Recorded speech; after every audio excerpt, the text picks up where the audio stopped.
Olá, bem-vindos a mais uma análise aqui no Juris 360 Lab. Hoje a gente mergulha em decisões recentes do STF, aquelas do informativo 1154. Vamos focar em dois julgados do plenário. Exato. Vamos dar uma olhada na ADI 7474, do Paraná, sobre a gestão de um fundo de cartórios, o Funarpen. E também, num caso tributário bem quente, a ADC 84 e a ADI 7342, do DF, que tratam de PIS/COFINS sobre receita financeira. Isso. A nossa ideia aqui é ir fundo, sabe? Entender os argumentos, o que o STF realmente decidiu e as consequências práticas. Vamos nessa. Começando pela ADI do Paraná. Certo. ADI 7474. Essa ação questionava uma lei lá do Paraná, né, sobre como o Funarpen, o Fundo de Apoio ao Registro Civil, é composto e gerenciado. O ponto nevrálgico ali era a participação de entidades privadas, tipo associações de notários e registradores, na gestão desse fundo, que é um fundo público, né? Mantido com dinheiro de emolumentos, as taxas dos cartórios. E o STF, então, bateu o martelo. A lei do Paraná é constitucional, mas o interessante é entender o porquê, né? Sem dúvida.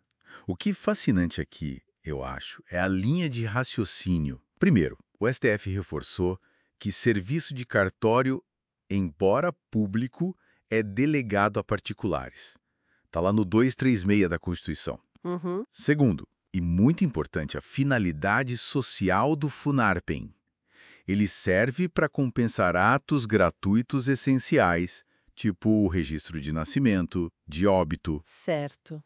E aí, o ponto central que veio de um precedente, a ADI 5762. O STF está dizendo que sim, fundos públicos com fim social podem ter gestão privada, desde que, e esse é o pulo do gato, desde que haja supervisão e fiscalização do judiciário. Ah, então tem um controle por trás. Exatamente. No caso do Paraná, o Tribunal de Justiça faz esse controle. E isso, segundo o STF, afasta qualquer problema com isonomia, moralidade e impessoalidade, aqueles princípios do artigo 37.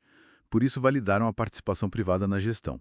Entendido. Faz sentido a lógica. Bom, saindo do Paraná e dos fundos, vamos para Brasília e para um tema que sempre dá o que falar. Tributos.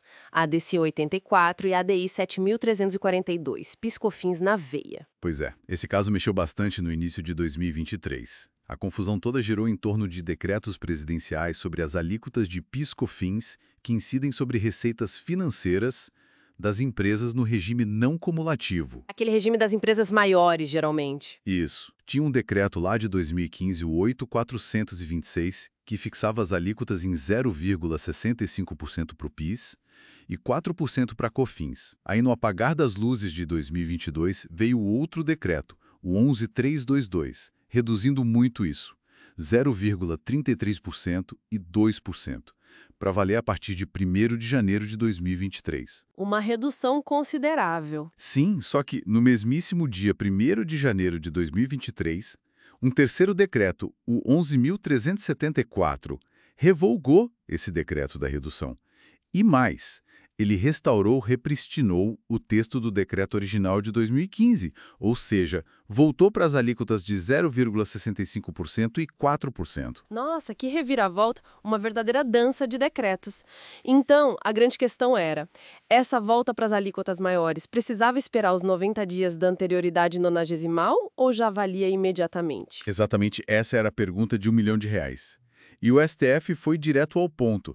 O decreto 11.374, que restaurou as alíquotas, é constitucional e não precisava esperar os 90 dias. Validade imediata. E qual foi o argumento principal para isso? Porque parece um aumento, né? Parece, mas o argumento técnico foi que não houve instituição ou aumento de tributo.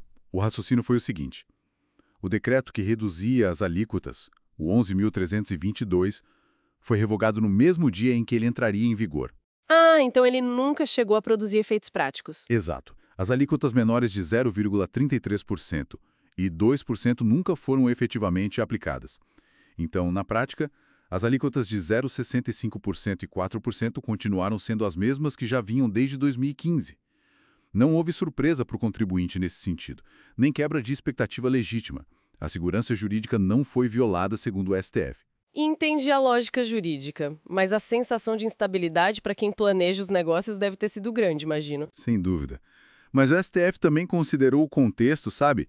Eles mencionaram que a tentativa de reduzir as alíquotas no finalzinho de 2022 poderia, sim, comprometer a segurança orçamentária e que isso iria contra princípios de responsabilidade fiscal e até de cooperação na transição de governo que estava ocorrendo. Interessante essa leitura do contexto político fiscal também. Sim. E a tese fixada resumiu tudo.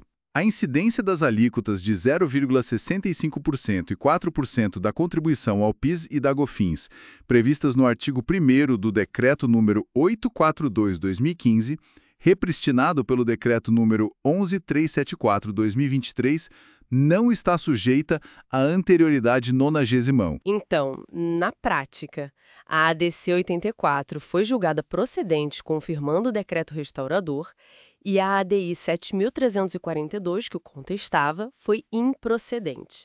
Alíquotas de 0,65% e 4% valendo desde 1º de janeiro de 2023. Perfeito. Fechamos então a análise desses dois julgados bem relevantes do informativo 1154, um sobre gestão de fundos, outro sobre essa questão tributária complexa. Isso, e essa decisão do PIS/COFINS, ela deixa uma reflexão no ar, né?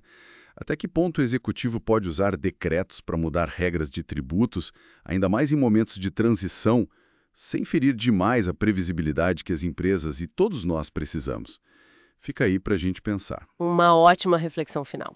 Agradecemos muito a quem nos acompanhou nesta análise aqui no Juris 360 Lab. Se você gostou, se foi útil, considere se inscrever no canal e deixar aquele like. Isso nos ajuda demais a continuar produzindo conteúdo. Muito obrigada e até o próximo. Oi, pessoal! Bem-vindos de volta ao Juris 360 Lab. Que bom contar com a audiência para mais essa análise. Hoje, nosso foco são decisões bem recentes do STF, lá do informativo 1154. Para começar, neste primeiro bloco, a gente separou 3 julgados importantes do plenário. A ideia, como sempre, é ir fundo, sabe? Entender os pontos-chave e o impacto na vida real. Vamos lá. Então, o primeiro tema é grana, né? Precatórios. É o recurso extraordinário 1515163, do Rio Grande do Sul. Virou o tema 1335 de repercussão geral. A briga toda era para saber se a taxa Selic, aquela que veio com a emenda 113, sabe? Se ela se aplica ou não naquele período de graça para o governo pagar o precatório. Aquele prazo do artigo 100, parágrafo 5º da Constituição. Vamos tentar desmembrar isso aí. Exato. E a resposta do Supremo foi clara. Não aplica. A tese que ficou definida é que nesse período específico da expedição do precatório até o fim do ano seguinte, a Selic fica de fora. O que vale mesmo é só a correção monetária. Ponto. Isso, na verdade, está bem alinhado com o que o próprio STF já tinha dito antes, né? Nas ADIs 4.357 e 4.425 lá atrás. E qual foi a lógica para chegar nisso? Olha, tem alguns pontos. Primeiro, a Selic ela não é só correção, né? Ela já inclui juros de mora. E aplicar juros nesse período de graça seria tipo admitir um atraso do governo que ainda não existe ali, concorda? Isso iria contra a súmula vinculante 17 e o tema 1037. E tem mais. O próprio texto da Constituição, lá no parágrafo 5º do artigo 100, fala especificamente em atualização monetária para esse período. Então o Supremo basicamente disse, gente, tem uma regra específica aqui na Constituição para isso, ela está valendo e ela se sobrepõe à regra geral da emenda 113. Foi assim uma reafirmação da lógica constitucional mesmo. Entendi. Então, na prática, isso traz mais segurança para o orçamento público, claro, mas também para o credor, né? Fica definido como o dinheiro vai ser atualizado naquele intervalo, só correção, sem juros, importante para quem trabalha com execução contra a Fazenda. Certo. Agora, mudando um pouco o foco, mas ainda nessa questão de quem pode legislar sobre o quê, vamos para Goiás. ADI 7.712. Lá o Estado criou uma lei própria para punir incêndio criminoso em vegetação. Chegou a prever que seria inafiançável. Uma resposta local para um problema sério, né? Sim, uma resposta local, mas que invadiu a área de outro. O STF julgou inconstitucionais justamente os artigos que criaram o crime e previam a inafiançabilidade.